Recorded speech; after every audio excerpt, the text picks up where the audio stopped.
नमस्कार, मैं हूं सानिया और आप देख रहे हैं डे न्यूज। खबरों की शुरुआत करने से पहले आइए एक नजर डालते हैं उन खबरों पर जो बनी है आज की सुर्खियां।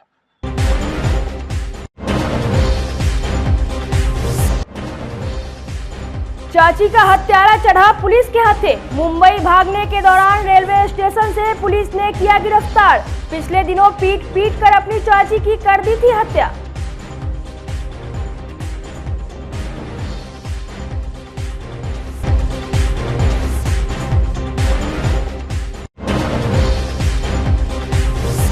वास्तु दोष निवारण के नाम पर लाखों की ठगी करने वाला ठग गिरोह के सरगना सहित 3 शातिर गिरफ्तार। कई राज्यों में दे चुके हैं घटना को अंजाम।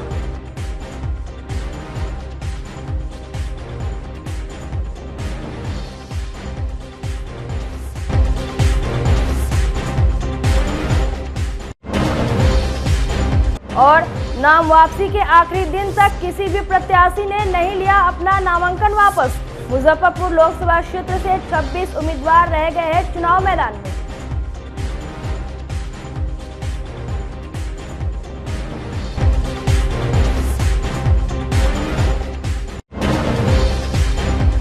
तो ये थी आज की सुर्खियां और अब खबरें विस्तार से।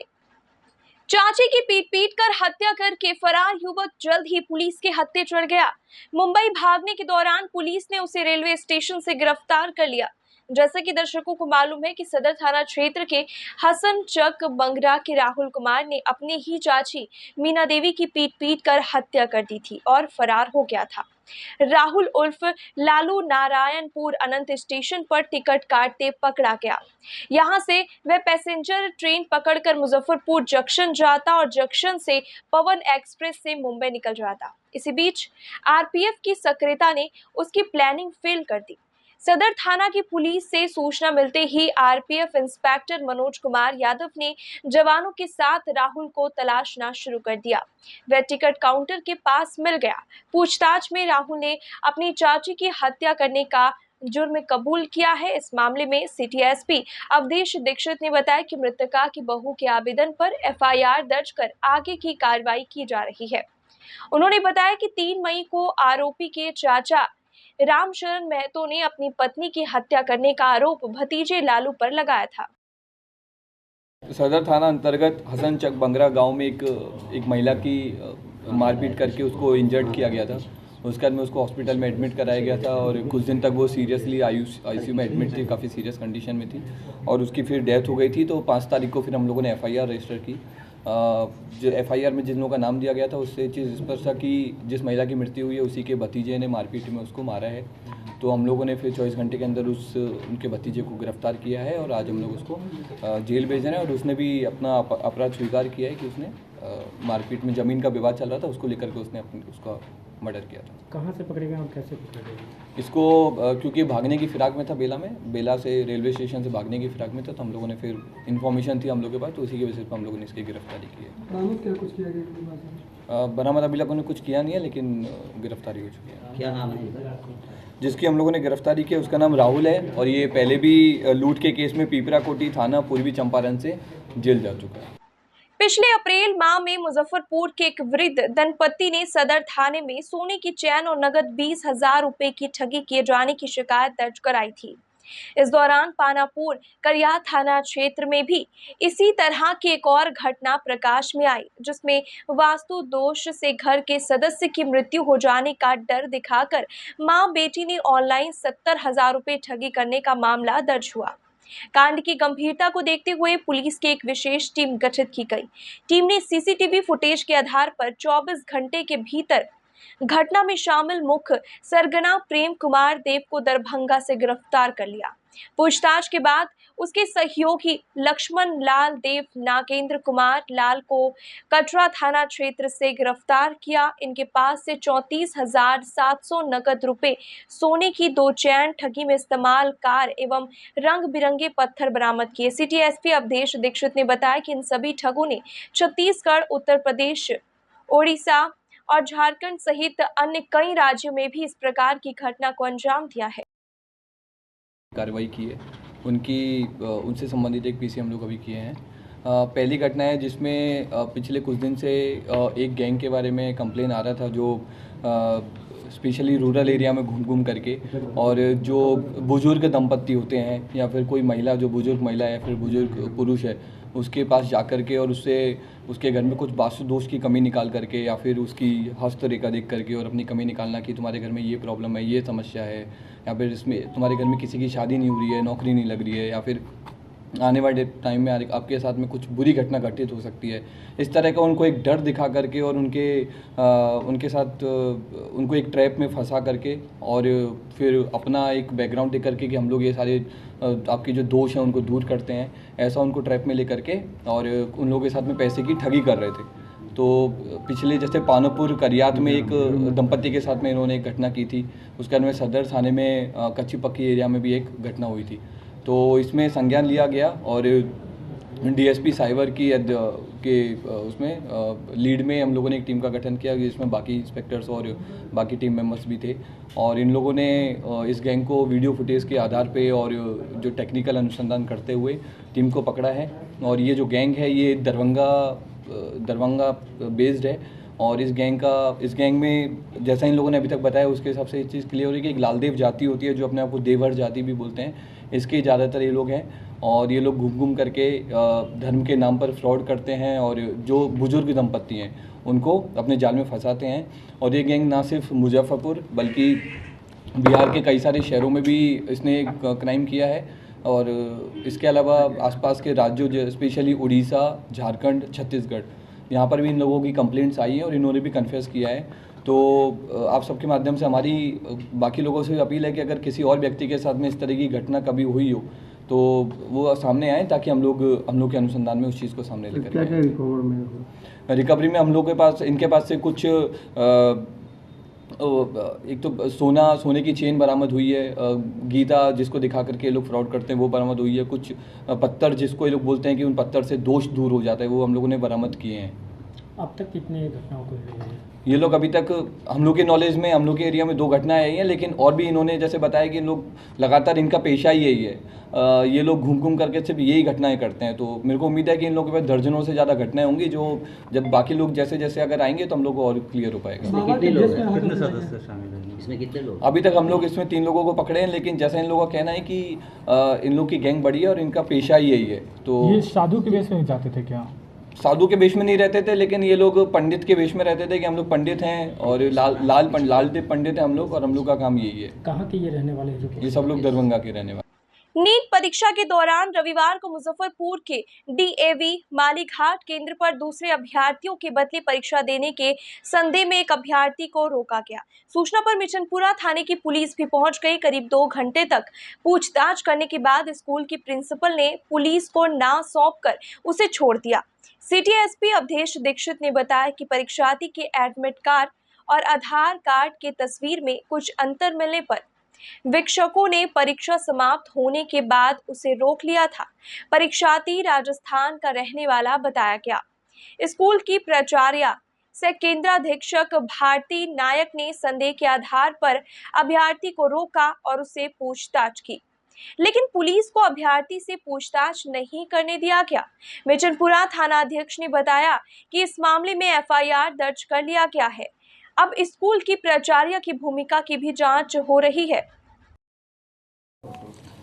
कल मिठनपुरा थाना स्थित मालीघाट के पास में जो डीएवी स्कूल है उसमें नीट एग्जामिनेशन का सेंटर था, तो उसी में मिठनपुरा थाने पे लगभग 8:30 बजे के आसपास में एक सूचना मिला था कि एक लड़का है हुक्माराम नाम का जो किसी और अन्य लड़के के जगह पर एग्ज़ाम दे रहा है।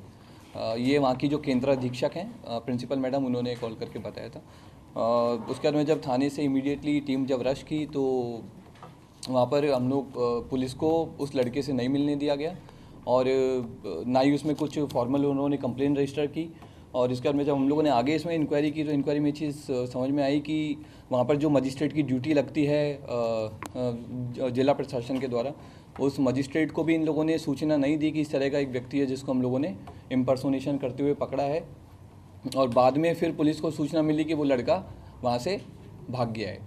तो इस संबंध में अभी तक कुछ रिटर्न हम लोग के पास में आया नहीं है, लेकिन हम लोगों ने पुलिस के बयान पे ही हम लोगों ने एफआईआर रजिस्टर कर ली है और इसमें जो जो लोग दोषी होंगे सबके ऊपर कार्रवाई की जाएगी। प्रिंसिपल को भी दोषी बनेंगे? अगर उनकी गलती होगी तो इसमें डेफिनेटली कार्रवाई की जाएगी, क्योंकि उन्होंने ना ही तो हमको उस लड़के को हैंडओवर किया और ना ही उन्होंने इमीडिएटली मजिस्ट्रेट को बताया, जबकि एग्ज़ाम 5:20 पे ख़त्म हो गई थी, 5:30 पे एग्ज़ाम ख़त्म हो गया था और थाने पे सूचना 8:30 बजे दी गई थी।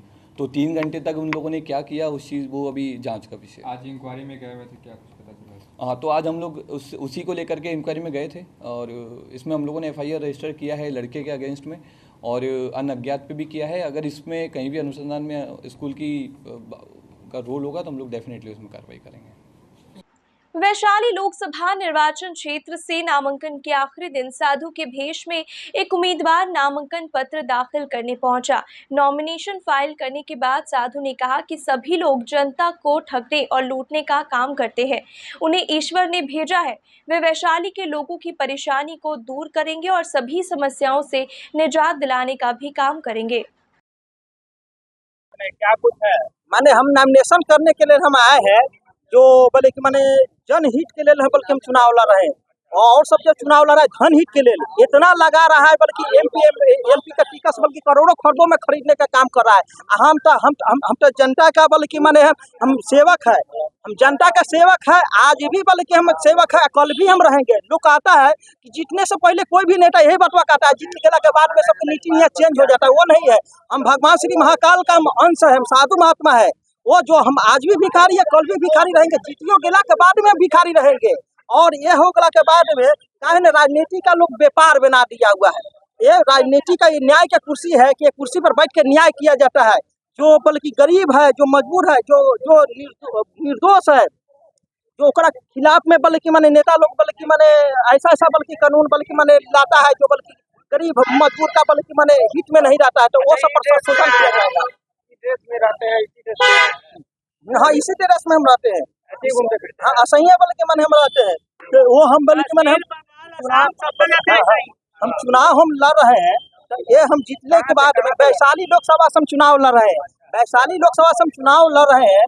जो अथी का वहाँ पर हम पहले दाव में जीतेंगे तो मैंने हवाई अड्डा निर्माण करेंगे, हवाई अड्डा का निर्माण करवाएंगे, एम्स बनवाएंगे, मेडिकल कॉलेज बनवाएंगे, एकरा अलावा बल्कि माने मेडिकल कॉलेज बनवाएंगे और एकरा अलावा जो रेलवे स्टेशन का भव्य विकास करवाएंगे, जो पूरा विश्व से बल्कि माने जनता लोग आता है, जो यहाँ पर हवाई अड्डा न होने के कारण से बल्कि माने आने में असुविधा होता है। पहले भी कभी चुनाव लड़े हैं, ये पहली बार हम चुनाव लड़ रहे हैं, पहली बार वैशाली से, जो माने प्योर वैशाली से, जो भगवान बुद्ध के कर्म भूमि है, भगवान महावीर के जन्म भूमि है, लोकतंत्र के जननी है वैशाली, वहाँ के पावन धरती से आए हमारे। अयोध्या वैष्णो देवी समेत कई धार्मिक स्थल के भ्रमण के लिए IRCTC 18 मई को भारत गौरव स्पेशल टूरिस्ट ट्रेन को रवाना करेगी। ये यात्रा 9 दिन और 8 रात की होगी। इस यात्रा में अयोध्या के साथ साथ वैष्णो देवी समेत कई अन्य तीर्थ स्थलों का भ्रमण कराया जाएगा। मुजफ्फरपुर टूरिज्म मैनेजर राहुल रंजन ने बताया कि भारत गौरव स्पेशल टूरिस्ट ट्रेन से तीर्थयात्री 9 दिन के सफर में वैष्णो देवी, हरिद्वार, ऋषिकेश, मथुरा, वृंदावन और अयोध्या में रामलला के दर्शन करेंगे। यह ट्रेन आगामी 18 मई की सुबह न्यू जलपाईगुड़ी से खुलेगी और वहां से मालदा रामपुर हाट के रास्ते दोपहर में दुमका आएगी। इसमें सभी बोगियां स्लीपर क्लास की है। इस 9 दिन के सफर के लिए एक व्यक्ति को 17,900 रुपये देना होगा। इस पैसे में रहने से लेकर खाने तक की सारी सुविधा मिलेगी। यह ट्रेन मालदा टाउन, रामपुर हाट, दुमका के अतिरिक्त भागलपुर, जमालपुर और पटना में रुकेगी। इन सभी स्टेशनों से तीर्थयात्री सवार हो सकते हैं। इसके बाद ट्रेन की कोई बोर्डिंग नहीं है।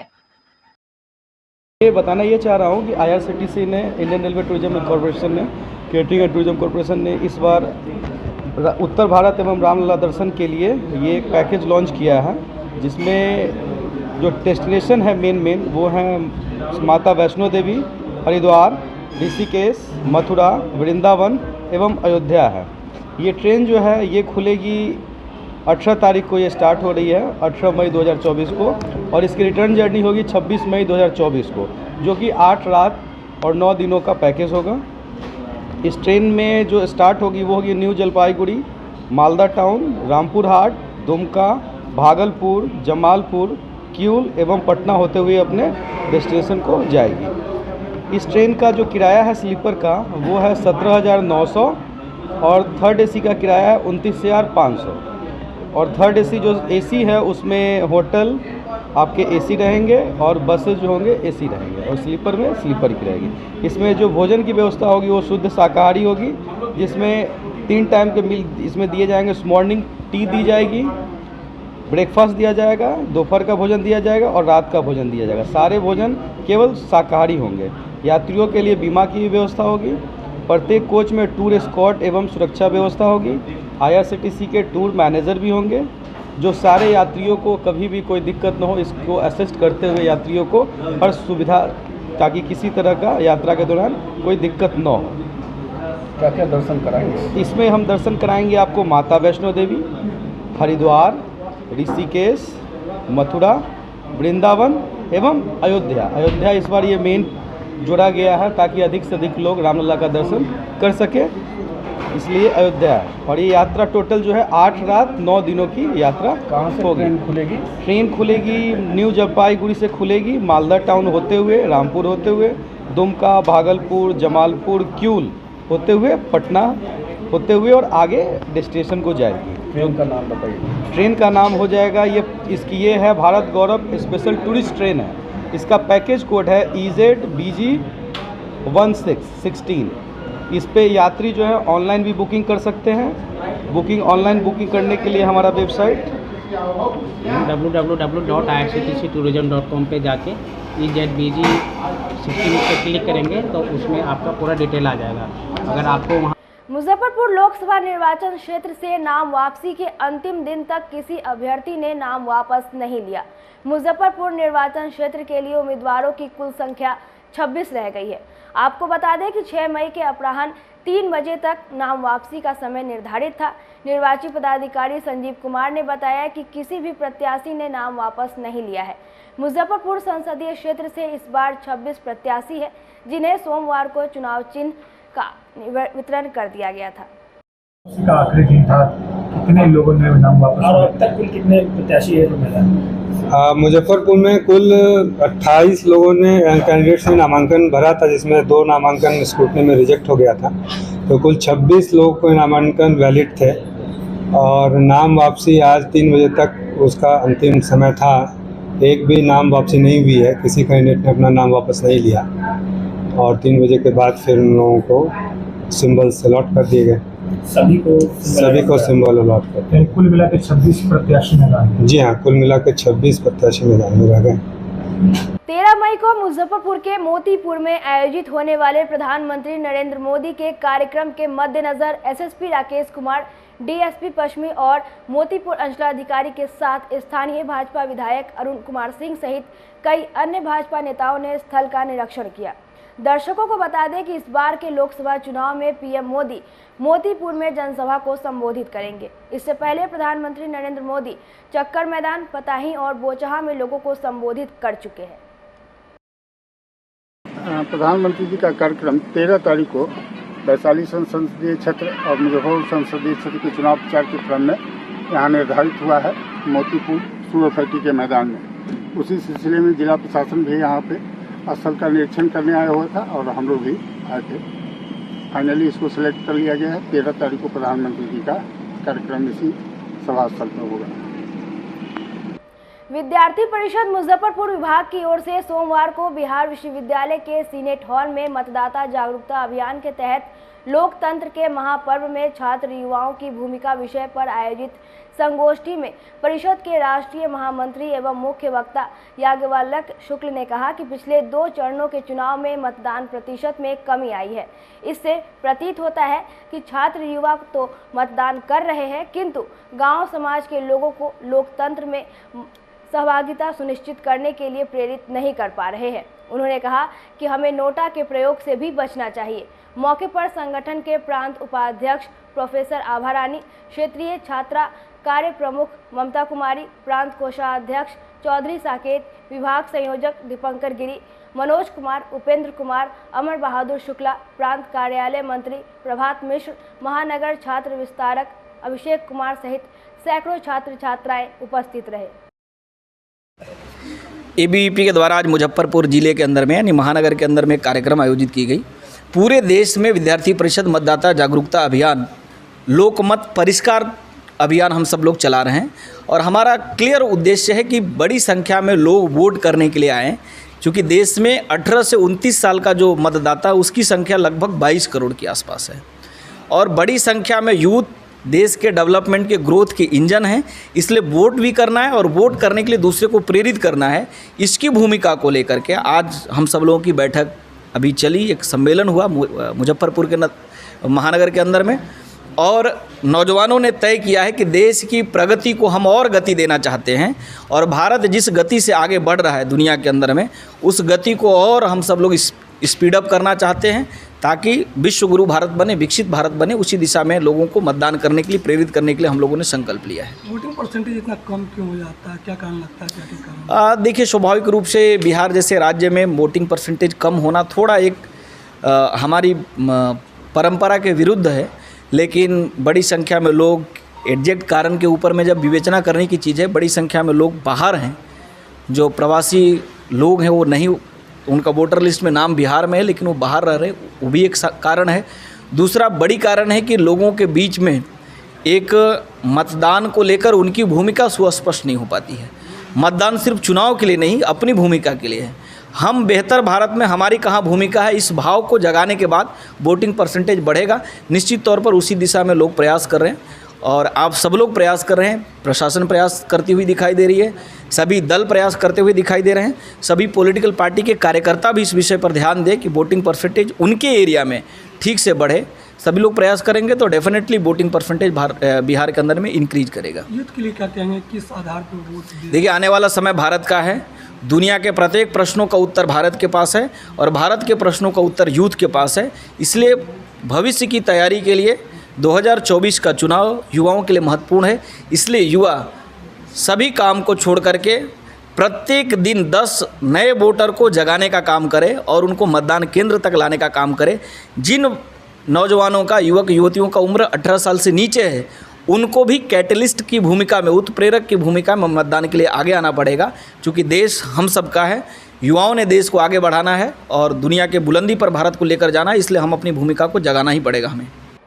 कुशवाहा समाज के 2 व्यक्तियों की हत्या करने वाले अपराधियों की अब तक गिरफ्तारी नहीं होने से नाराज अखिल भारतीय कुशवाहा महासभा ने आंदोलन की चेतावनी दी है। महासभा के प्रदेश सचिव दिलीप कुशवाहा ने कहा कि नामजद प्राथमिकी दर्ज होने के बाद भी अपराधियों की गिरफ्तारी नहीं हुई।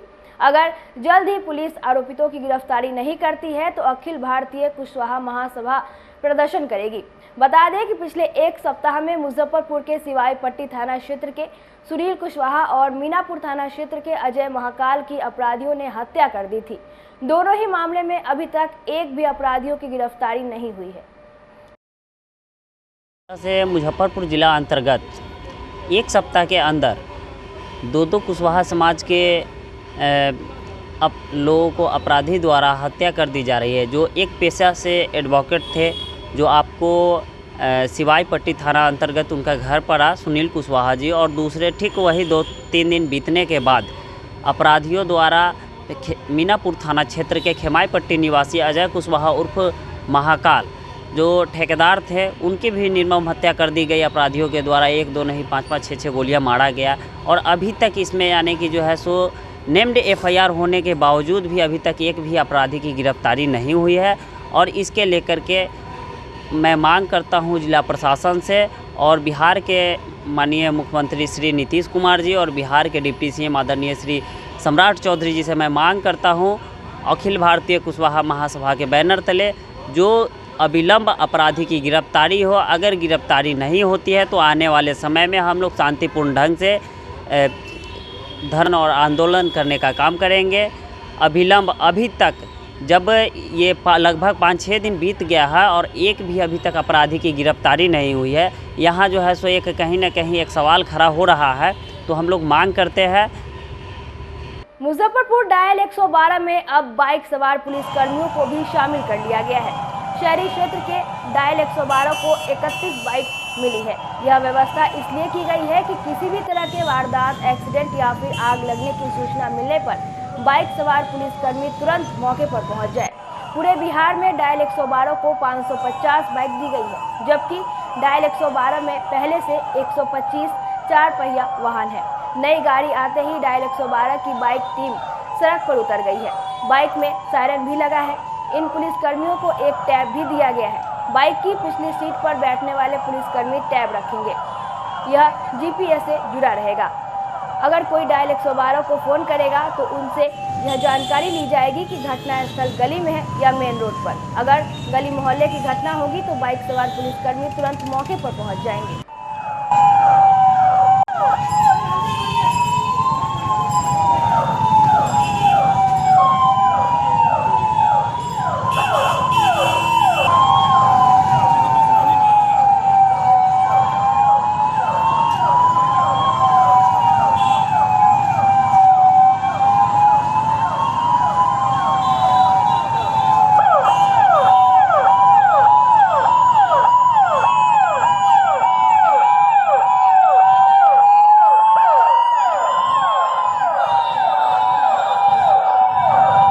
हाँ, स्मार्ट पुलिसिंग की दिशा में एक महत्वपूर्ण कदम है। आज पुलिस मुख्यालय की तरफ से मुजफ्फरपुर पुलिस को 31 बाइक मिली हैं, जिसमें से 25 बाइकें वो ERS के रूप में चलेंगी, इमरजेंसी रेस्पॉन्स सिस्टम के रूप में, और 6 बाइक थानों को दी गई हैं। और ये सारी की सारी बाइक 31 जो बाइक हैं नगर क्षेत्र के लिए दी गई हैं। और इसकी मदद से हमें पुलिसिंग को आधुनिक दिशा में ले जाने में मदद मिलेगी, विशेषकर उन मामलों में जहाँ हमारी जो 112 का जो रेस्पॉन्स टाइम था, कभी कभी ये दिक्कत आती थी कि थोड़ा ज़्यादा जाता है। पुलिस उन गलियों में नहीं पहुंच पाती है जहां पर 4 व्हीलर जो होती है वो उसकी रीच पॉसिबल नहीं है, क्योंकि गलियां बहुत छोटी होती हैं और उसका साइज़ ज़्यादा होता है। तो उसी को ध्यान में रखते हुए कि अब गलियों तक या डोर टू डोर अगर कोई किसी को दिक्कत होती है 112 पर कॉल करता है तो वहाँ तक पुलिस की रीच हो गई है। और ये स्मार्ट पुलिसिंग की दिशा में एक महत्वपूर्ण कदम है। खासकर सर मॉर्निंग में जो है गश्ती के लिए ऊपर भी काम है। हाँ, निश्चित रूप से गश्ती के लिए भी थानों के लिए बाइक दी गई हैं और उससे गश्ती भी कराई जाएगी। विशेषकर उन जगहों पर कराई जाएगी जहाँ पर हमारी 4 व्हीलर विशेषकर जो थाने की गाड़ी है वो पहुँच नहीं पाती है, और जो संवेदनशील क्षेत्र है वहाँ पर बाइक के माध्यम से पेट्रोलिंग होगी। सर कोई अपराधग्रस्त क्षेत्र जो है पर्टिकुलर, क्या उसके लिए भी गश्ती की जाएंगी? हाँ, बिल्कुल की जाएगी। कुछ ऐसे हमने हॉट स्पॉट चिन्हित किए हैं जहाँ पर जैसे कि नशे का कारोबार होता है, स्मैक का होता है विशेषकर, या ड्रग्स की डील हो रही है या वेपन की कोई डील हो रही है। उन क्षेत्रों में कभी कभी 4 व्हीलर से जाना संभव नहीं हो पाता है, उससे अब आसानी से पुलिस वहाँ तक पहुँच सकेगी। और साथ ही साथ इसका दूसरा उद्देश्य ये भी है कि अगर किसी व्यक्ति को, जो व्यक्ति पीड़ित है, किसी के घर में अगर कोई प्रॉब्लम आ रही है, कोई अगर क्राइम हो रहा है और उसकी सूचना अगर वो 112 नंबर पर देता है तो उस पर पुलिस तुरंत रेस्पॉन्स करेगी। तो पहले क्या होता था कि जहाँ तक 4 व्हीलर की रीच होती थी वहीं तक जाती थी, फिर वहाँ से आगे पुलिस पैदल जाती थी, और वो 2 से 3 किलोमीटर का या 500 मीटर का रास्ता है तो उसमें बहुत टाइम लगता था। अब पुलिस पूछेगी और सीधा अगर वो दूर तक भी है, कितना भी है, तो जहाँ तक मोटरसाइकिल जा सकती है उसके घर तक हम पहुँच जाएंगे। कितनी बाइक मिली है? टोटल 31 बाइक हमें मिली है फेज़ 1 में, और आगे भी इसमें बढ़ोतरी होगी। और इसमें से 25 बाइक ERS के रूप में जाएंगी और 5 थानों में जाएंगी, और इनमें संख्या बढ़ती रहेगी। मॉर्निंग वॉकिंग में जो सिंचाई वगैरह होता है उसमें इसको लगाया जाएगा? हाँ, बिल्कुल लगाया जाएगा। जो थाने को मिली हुई बाइक हैं उनको लगाया जाएगा, उनकी संख्या निकट भाव इसमें भी बढ़ेगी।